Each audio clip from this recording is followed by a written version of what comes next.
real reason I'm up here is to announce the next guest that I'm extremely honored to present. Healey Cypher is a retailing technology evangelist who most recently founded and led the retail innovation group for eBay. Prior to joining eBay, he was with the acquisition of Milo.com, where he was the VP of Business Development and really responsible for some of the largest relationships with the largest retailers around the U.S. He's recognized as a leader in the retail space, hosting next generation of the retail store session at SXSW Interactive and regularly participating in NRF events. He's often interviewed by top-tier media, including a laundry list of CNN, Fast Company, Forbes, Wall Street Journal, USA Today, etc. At the ripe old age of 29, he was selected as 40 under 40 by the Silicon Valley Press Journal and was recently awarded 40 under 40 by Design and Retail magazine. His passion for retail innovation, and he spends a significant amount of energy pulling together cutting-edge technologies to form new and unparalleled user experiences in the physical retail world. Prior to his tenure at eBay, he worked as a consultant in New York. He's an alumnus of Wharton School and originally he's from Nebraska, but spent a majority of his life in Saudi Arabia. But before I call him up on stage, I had a chance to meet Healey, and just to meet him, and I Googled a little bit to see what your peers were saying about you. I'll edit some of it out, don't worry. But I thought these comments from the very brief time I spent with you were pretty dead on, so I'll just read them here. A passionate guy who loves to learn and push the boundaries of retail. Highly creative, innovative, and energetic, passionate and enthusiastic person whose energy is infectious to all around him. So with that, I proudly present Healey.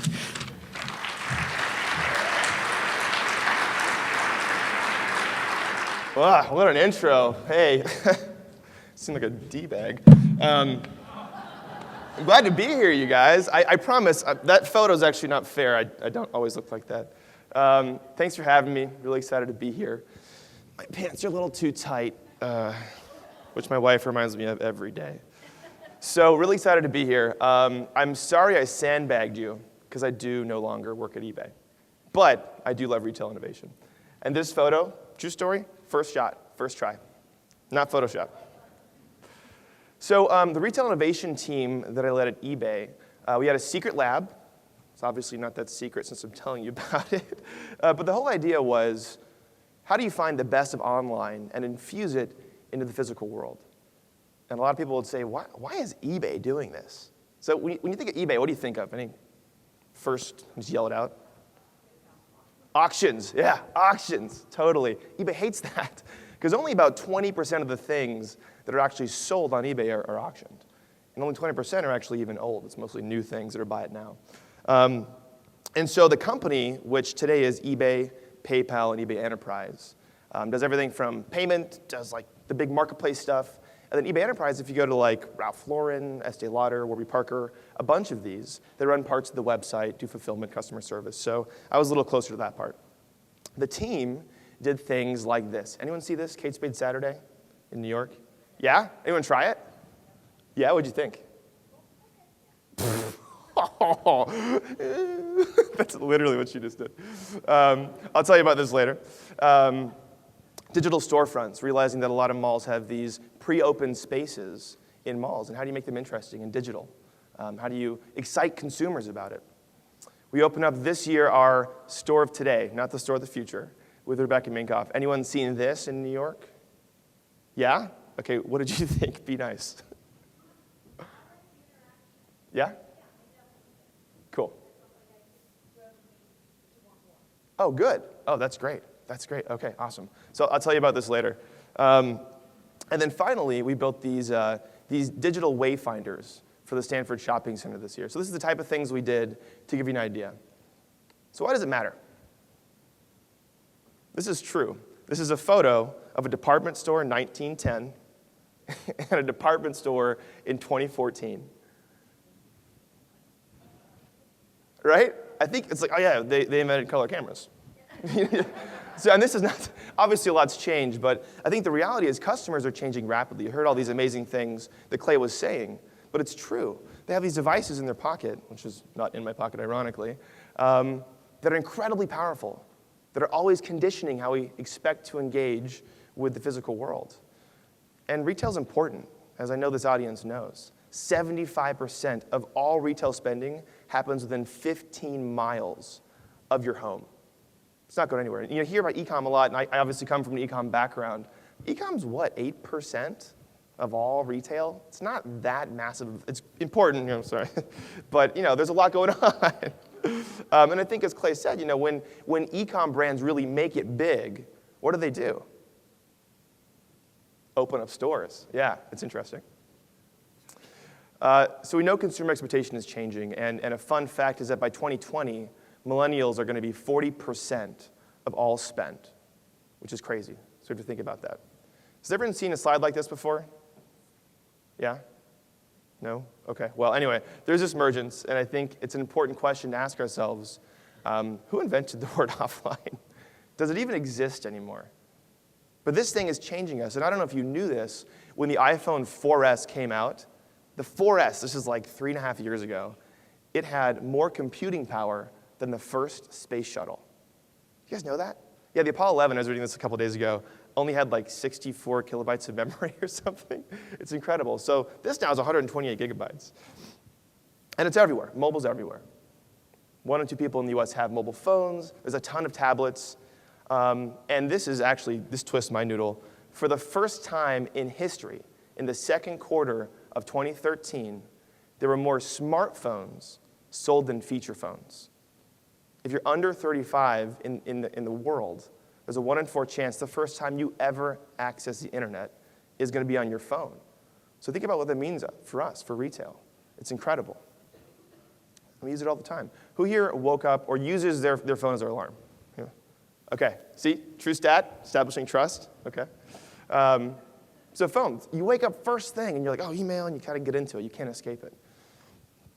Phone usage also peaks between 12 and 5 p.m., so in a little bit here. Food comatose, a little bored, doing a little endorphin rush, Instagram feed, get some likes. But tablet usage, well, that peaks between 6 and 10 p.m. So when you think about the different form factors, you think about this is more of a laid back. It's in bed. It's maybe watching TV. It's on the couch. So quick poll.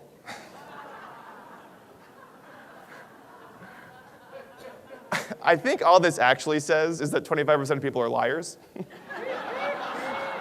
Let's just and the crazy fact is that people use their smartphones 150 times a day, which you're like, well, that seems like a lot, but think about it. You're up for 18 hours, 10 times an hour, probably do that. It's insane. This has become an integral part of our life.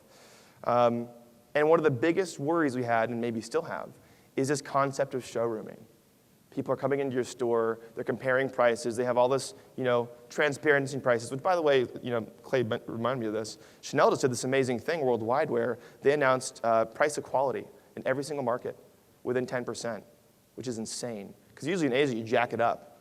In Europe, you let it sit, and then, now it's this, anyway, because consumers, I don't know why I'm telling you that, because consumers kind of have access to all this information.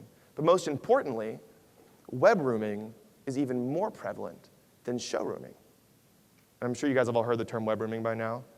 But web rooming is you've done a ton of research ahead of time, and then you went into the store. 78% of customers have web roomed. And so I dove into this when I heard this, and this is a little bit complicated, but I'll walk you through it. So this is a journey from the left to the right, from pre-store to in-store. So on the very left, it's did someone look at something online ahead of time? Then you have, did they check something on their mobile device or use some in-store digital? And how did it affect conversion? So look at this bottom rung. If someone did a pre-visit on digital and used some sort of interactive digital in-store, the chance they converted was 86%. And the average basket lift was 40%. Unheard of. Remember when I saw this, I was kind of like, this guy. By the way, did you know that koalas are always high? Yeah, I guess eucalyptus is like totally. So often when you think about the form factors that you build for, you think of mobile and you think of desktop and you think of tablets. And these are these 3 screens you're always building for. But what I would encourage us to do is think about the most important screen of all. That's your store. When you're in a physical store, there is nothing that should come between you and that experience. It's the people and it's the products. So I just kind of went over a history of how consumers are changing. Now I'm going to talk a little bit about the history that I've seen in retail. So the past was all about growth. And this was kind of New Deal era, mid-century. We laid down 56,000 miles of interstate. We have big boxes. So I don't know if you knew the stat, but in the US, we have here 46 square feet per every man, woman, and child in the country. It's insane. It's a lot. It's a lot of competition. The next closest is the UK, and they've got 9. So we have to think very critically, how do we make that space interesting? How do you keep it relevant? Because we know the future's going to be different. I just read that slide. So here's what we've seen. Digital signage. This was the first thing. Anyone been to the Burberry store in Regent Street, London? Anyone seen that? Yeah? Okay. Any thoughts on it? It didn't all work. Yeah, that's definitely can be true. So there's 120 signs, digital signs in the Burberry store. And that middle one, that really big one, it's like, I think it's 20 meters by 10 meters across. So that whole thing uses this stuff called laser phosphorus display. It's really next gen. To run the entire thing takes as little electricity as a hairdryer. Totally insane. They have a full-time staff of around 50 people just producing content. And when I look at this, I ask a pretty direct question. What consumer pain point is it actually solving? I think about fashion shows. These are running on all these screens. What percentage of fashion shows actually make it to the floor? 10%, maybe? Maybe it's causing more problems than we think. So the next thing we saw was the empowered associate. I'm sure everyone's been to the Apple store. I'm sure everyone here knows that Apple makes the most dollars per square foot of any retailer in history. And I would argue it's because their associates can do anything. They're super people. They can check you out. They can help you. Their job isn't even to sell you. They're just like, yeah, what do you want to learn? Oh, yeah, GarageBand? And they just teach you stuff. They can do anything. And so this realization that you need to empower your frontline staff is incredibly important and has been growing. Next thing we saw was tools for consumers. Starbucks, amazing. They launched in, what does it say? I think it was 2011. 13 million downloads. There are literally 16% of all US sales happen using the Starbucks native app. It's $1.7 billion. It's genius. And it's not even using point of sale. It's just on the gift card backbone. It's amazing. Cartwheel, which Target just launched, which you should use, it's really badass, has done $1 billion in sales and already has 13 million users, and they launched just under 2 years ago. So it's amazing when you give consumers these tools to use them. And one of my favorite examples is this IKEA app. Anyone seen this? It's totally nuts. It's a funny photo also. But so IKEA realized there's a problem out there with their stuff. People will be in their home, and they're like, okay, I want to put something in this room, and they have no idea what the size is. So then they go to IKEA, and they'll see the thing, and they'll say, I don't know how big my room is. But what everyone has is the IKEA catalog. In fact, also random fact, the IKEA catalog is the most printed thing in the history of the world, more than the Bible. Only thing. Yeah, true story, yeah. Anyway, so put it down on the floor, and you back up, and then you use your phone, and it creates this 3D rendering of this piece of furniture you want or whatever you flip to, and you can see what it looks like in a room. It's kind of cool. And it also is a really ingenious way because the size of the catalog is a finite thing. And this has been conditioning consumers. So this is kind of a complicated graph. The big spikes is percentage of people that want to use mobile. And unfortunately, the small one is percentage of people that want to talk to an associate.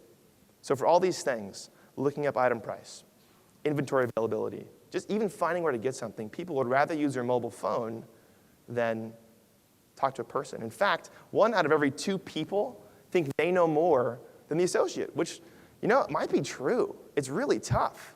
But think about it, like, you're at Toys R Us, and you've been thinking about the 3 things of Lego that you really want to buy for your niece for like 3 weeks because you don't want to mess it up. You come in, you're like, all right, Star Trek or Star Wars? And they're like, I got 20,000 SKUs, man. Like, I don't know, you choose.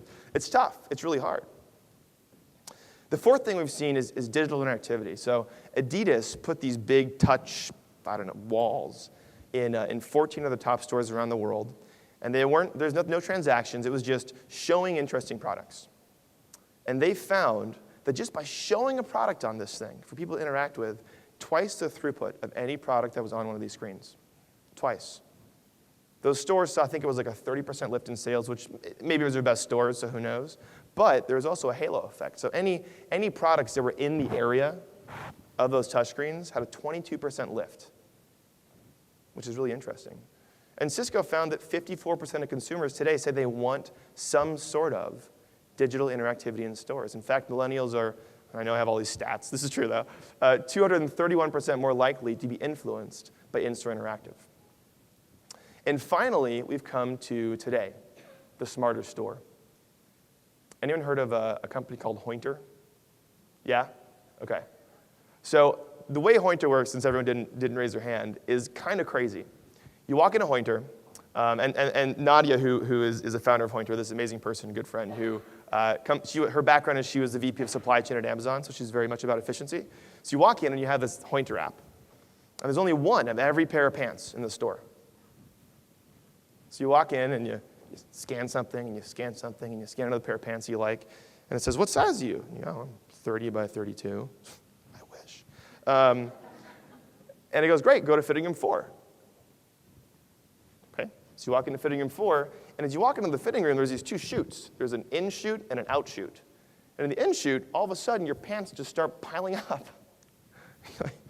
You close it, and you try them on, and if you don't like it, you chuck it in the out chute, and the moment you do that, it immediately goes off your phone. And when you want to pay, you just pay from your phone, and that's it.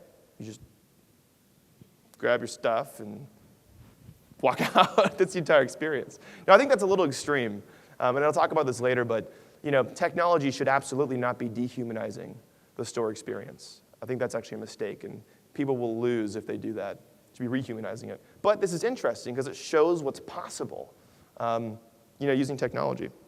There's all these things people talk about all the time. There's beacons, there's hypersonic waves that you can't hear but your phone can hear. There's pulsing LEDs that your phone camera can see but your eyes can't see it so it knows where you are. There's all this infrared and RFID and tons of technology out there that is interesting, but it's also a little intimidating as a retailer, trying to figure out how you navigate your way through all the options.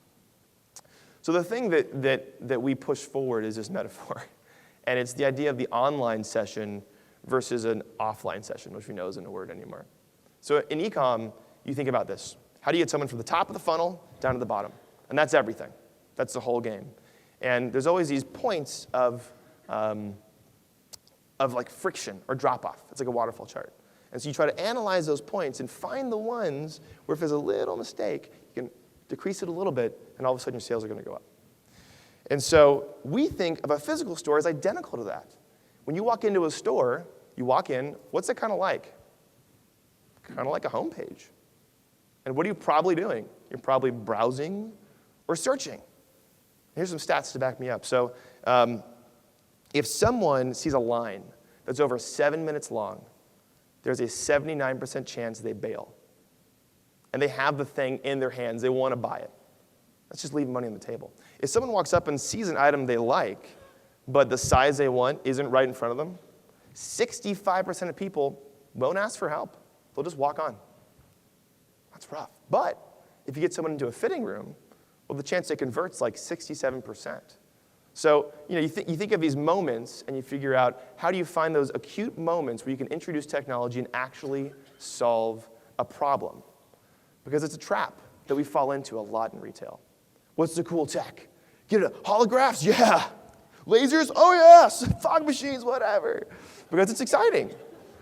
But the thing is, if it doesn't solve a problem, you're going to be in trouble. And so often, these brands will rely on technology to like compensate for maybe a lack of product innovation itself. And I'm telling you right now, if your product's not good, it doesn't matter how much tech you have. It's not going to make up for it. So I guess I'll close with, it's not really closing, that's a total false, it's like a lot more time, with some of the things we did over 2013. So with Toys R Us, we built this gift finder. And it was realizing that when people walk into Toys R Us, they have to know who they're buying for, like your 7-year-old nephew, but not what to buy them. And so we took over this big island in Redwood City, and it was simply 3 pieces of information. Looking for a girl, boy, ages 5 to 7, who likes math, science, adventure. You put that in, and it showed a list of products guaranteed to be in stock in order of popularity. That was the whole idea. Then when you hit it, it showed a map of where it was. You could push that to your phone. It would guide you step by step to go find that thing. So we launched this. And there was also a search bar, and we did all these fun things. You can see Amy here on the screen playing with all those little Easter eggs beneath. Everything that was 55 inches and beneath was like for kids. And then above it was all the parent controls. It's all these fun things you can do. What was crazy about this was when we looked at the stats, I had never even heard of stats like this. And I'll explain them to you because they're kind of in non-scrub body traffic. What does that even mean? Hippies walking around?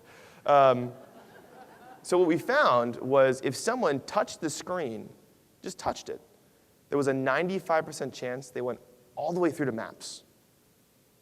I mean, if you're in e-com, like, that doesn't happen. That stat just doesn't exist. We also found that people were using this relatively quickly. It was 20 seconds to get to the results. They spent about 30 to 50 seconds on the results, and then they got out of there. So it's this immersive experience that's inherently viral because they're using it, and then as other people walk by, they go, oh, that's pretty cool. I want to do that. Or their kid goes, Mom, then they end up using it. But it prevents a single line. And then one of the things that I thought was totally nuts was that, and this may just because it's in Silicon Valley, but whenever a map was shown, 1 in 4 people scanned the QR code and pushed it to their phone to get it. It's like crazy, because then you could figure out who they were. Anyway, so we also did Kate Spade Saturday, which I think some of you saw, which I'm stoked about. And I guess the experience was like, all right. It's brutal. What are you doing to me? I'm on stage.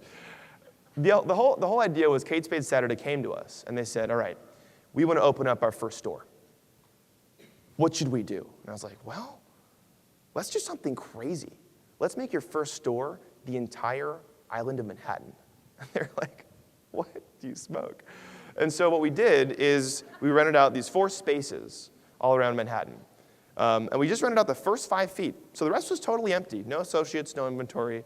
And we turned the existing glass itself into a touchscreen using this stuff called touch foil, which is this semi-transparent adhesive PCAP screen. If you want to learn more, I can tell you about it later. So when you walked up, you saw all these beautiful products, the physical products, and anything you saw, you could have delivered to you for free within an hour, 24 hours a day, 7 days a week.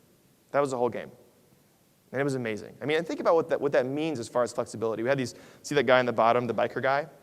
All the bikers just happen to be like off-duty models. So like these hunky dudes, biking around, and it's like you'd order it for the birthday present, and he was like, "Hey, is this your Kate Spade sunglasses?" It was great. And they were so hunky. Actually, the biggest problem we had, true story, was they were too fast. People would be like, "I'll be home in an hour," and they get there in 35 minutes, and they were like, "I'm in Brooklyn. How did you do that?" But the thing that the press didn't pick up on this is that I'm going to walk off stage. I know I'm not supposed to do this. I just want to show you. So see this black box right there? See that little sliver, the little black thing? That was an infrared web we were shooting out onto the sidewalk. And no one knew about this.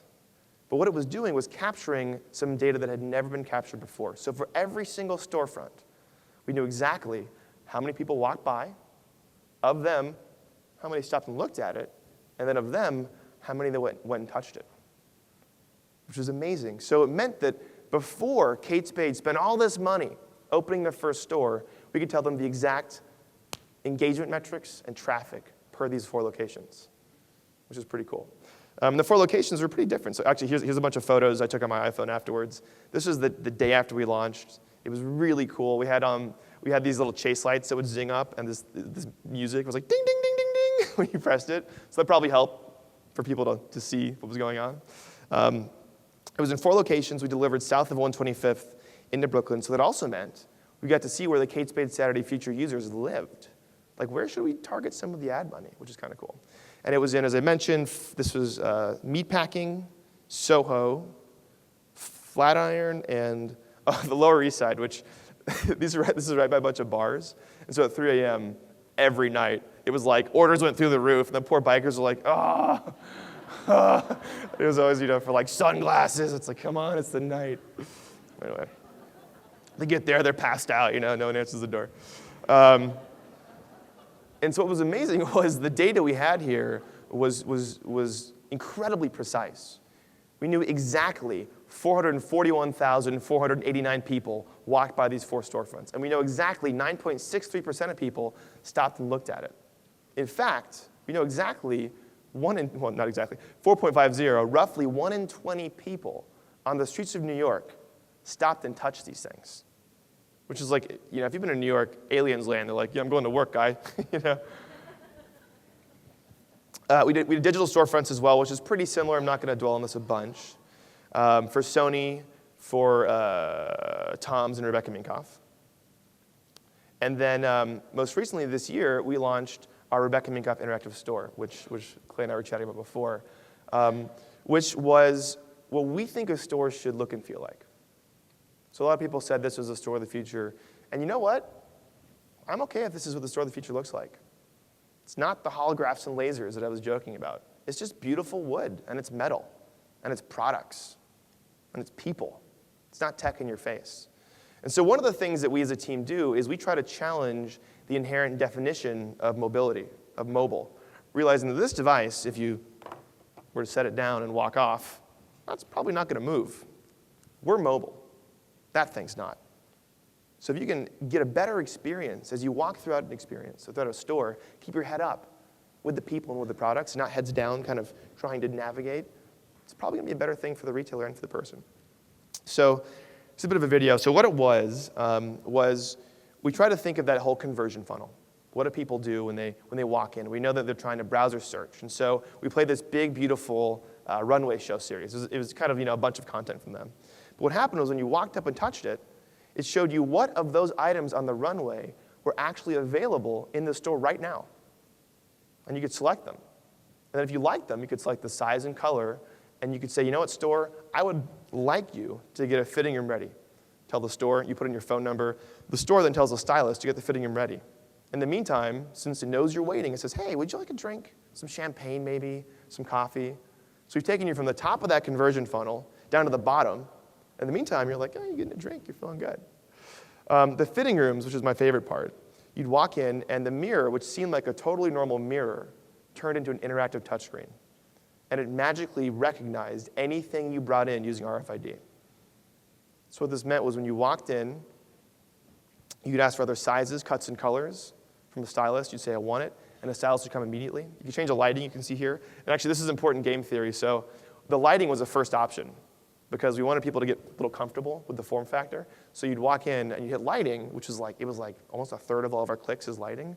And then you were like, oh, I know how to use this crazy machine, all right. And then you'd feel more comfortable pressing, the stylist to come get stuff.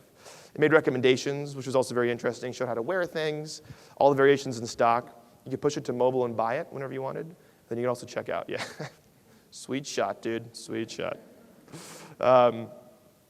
All the associates have iPads, which kind of showed them a single view of all the fitting rooms and what's happening. But most importantly, it gathered some data that had been lost, I would argue, in the history of retail. It's never been captured like this. So we knew not just the things the person ultimately bought, because think about this. When you bring 7 things into a fitting room, you buy 2 of them, what do we know? You bought those 2 things. And that's maybe, if we're really good at CRM, we know this. In this case, we know the 5 things you didn't buy. It's like abandoned cart online. This is abandoned fitting room in the physical world. And we can be smart about it. Okay, well, you bought a medium. I'm not going to bug you about the small. Bought a black, navy, off the table. But there's the one thing that maybe is a little more expensive than usual. Maybe you send them a deal. Let them know there's not very many left. So that was Rebecca Minkoff. And it was their first store. It was in Soho. We had this connected wall, which you saw. And if anyone wants this stuff, by the way, just let me know afterwards, and I'll send you the deck, because there's a bunch of material here. And then the fitting room, which is probably one of my favorite things in the universe. I can't talk about the stats, obviously, because I no longer work at eBay. But I can say that if you put technology into a store and are just banking on the marketing effect of it, it's probably not going to be a great bet. So the idea was get this in there and prove that it had an ROI immediately, which has been absolutely incredible. And then finally, we did this Stanford Shopping Center Connected Mall. So we worked with the Simon Property Group, and we walked up to one of the directories. And I'll show you a little video here as I talk about it. And I walked up, and I was like, man, these are broken. Anyone use a directory recently, like a sticker directory? Yeah, it takes, on average, I timed this myself, 41 to 46 seconds for someone to use a sticker directory. And they use it, and they're like, wait, and then they like look up in the sky for the sun, like what's the magnetic north, trying to figure out where to go, like what's Adam Street, and then you forget it halfway through and you go back to another one. It's an awful experience. We have no idea what's happening with them. So in this case, you could search or browse. It pulls you into the experience of the 3D model of the mall, tells you exactly how to get there, and you can then push it to your phone and get turn-by-turn directions. And we always use SMS because people traditionally, in the history of SMS, would prefer to put their 10-digit phone number on a screen to transfer data versus a QR code or NFC. No one uses that stuff quite yet. It had deals, so it showed you things that were happening in the mall if you wanted to know what was going on, events.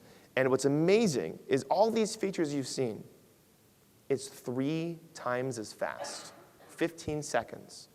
So not only is it this amazing experience, but it's way faster. So the directories are more interesting now. And we have this incredible data. We know where people are looking for things, where they go, the assumed traffic pattern, the heat map of the mall. If someone puts in, send this map to a Chinese number, well, you know what? If you're going into Macy's, I'd like to send my best Mandarin speaker to the front door to meet you because I know you're going to spend a lot of money. It's all these interesting things you can do there. So with that, I think So I think the final point is when you're thinking about technology, and this is obviously a very tech-heavy presentation, I get that. When you're thinking about technology across channels, realize that the consumer doesn't care about the fact that your mobile team is different than your online team, is different than your store team. To them, it's just the single brand. You're just Bonobos. You're just Warby Parker. And so remember that every single piece of technology should be important in that moment, but you should weigh its effect as a touch point on the path to purchase. And that's what we think about it. So anyway, with that, I think do we have time for Q&A? Does anyone know? Okay, great. Okay, cool. If you guys have any. Thanks. Also, thanks.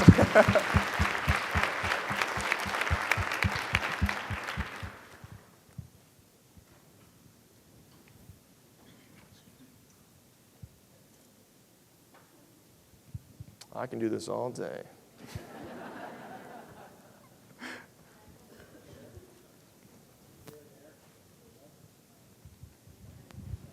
Hi, Healey. How's it going?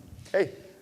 So I would think the biggest thing for a retailer, it would be the capital expenditure, right, of employing some of that technology. I mean, it's really cool and really innovative. So how did you, when you talk to them, how did you get over that hurdle of that capital expenditure that they were looking at? Were they trying to justify it through like an ROI, or were they just really saying, wow, the press cool. we're going to get and the the innovation we're doing here is worth it. Damn the cost. Yeah, no, it's a good question. So there's always 2 parts of anything like this. There's the infrastructure, and then there's the tech itself. So the infrastructure is expensive, but needs to happen now, and that's basically you need to invest in your CRM, your inventory, and your catalog. And if you don't do that, then nothing cool works on anything. The website, mobile, none of it works. So that's a very real thing, but that's not just for me. On the tech side, like this, the cool fitting room, which I'm sure you're like, that's got to be $1 zillion. It's on people like me and the teams that we have to make sure that comes down to a price point that's so affordable you can't imagine not doing it. To give you an idea of how expensive these things can be already, retail is crazy expensive, actually. I'm sorry, I just can't see you, so I'm shading my face, so now you can't see me. The mirrors you see in a lot of department stores can be up to $1,500. That's just a mirror with lights, which is insane. So if you can play with a price point, for the fitting room as an example, that's maybe just a little bit more, but proves that it pays for itself in a couple months, it makes sense. And then, there's all sorts of, creative capital models you can offer, but if it's too expensive, it's not going to work. And if it doesn't have an ROI, it's not going to work. And you can always enter with the sexiness of marketing, but if that's a long-term plan, it's just not going to work. Does that answer it? Yeah, thanks. Cool. Thanks. Hi, Healey. I'm to your right. Oh, hey. Looking at that touchscreen mirror in the fitting room made me think about the inevitable concerned about privacy. Camera. So I want to ask you a more broad question, because you may have a thought about that screen, but the ability to sense and track shoppers in stores in a level that compares to the way we track people on websites. Does that raise issues in your mind about customer privacy? And what have you learned so far from from the implementations you've already put out in the market about that? Yeah, that's an amazing question. So the thing I'd start off with answering is there's a myth out there that there is better data online. And it's totally false. It's just that we happen to collect the data online, which I think is what you were saying. I mean, but online is kind of these binaries, black and whites, where all the shades of gray that actually matter, that's in the physical world. So there's two ways to think about it. One is, what anonymous data can you collect that's actually useful and actually actionable? And I think that's okay. If you understand the average session someone has when they walk through your store, the hot points where they can't get through, maybe the places where the merchandising isn't getting as much attention, that's great. I don't think people are going to care. I mean, and I definitely shouldn't tell you this, but one of the things we were testing out was these infrared cameras we put in the ceiling. And at any given point, they would give me a complete 3D model of that store, like exactly right, per the millisecond. So I could see every session, what everyone was doing. And it was so precise that from 30 feet away, I could actually tell, this is going to freak you out, the heart rate of every customer, because I could see the vein moving in their neck. That's freaky, right? So that's the type of thing you probably don't want to tell them. But if it's anonymous, that's, maybe it's okay. The most important thing to me is I almost think of the word personalization as a dirty, dirty word. Because it means that I'm getting your data, and I'm going to tell you what you like. And it's like, man, I know myself much better than you do. So the philosophy that we always give beyond the obvious has to be an opt-in is it's the customer's data for the customer's use. And if they can use it for themselves, they're going to have a lot better experience. And the more return you give them, the more they're going to want to buy in and give you that. But if you're trying to make assumptions, it's really tough. And that's where you get into the danger zone of telling parents about pregnancy or whatever. Sorry, if you're familiar with that story, it's not like a random thing I just said. Anything else? Ready for me to get off the stage? Okay, all right, thanks everyone, appreciate it.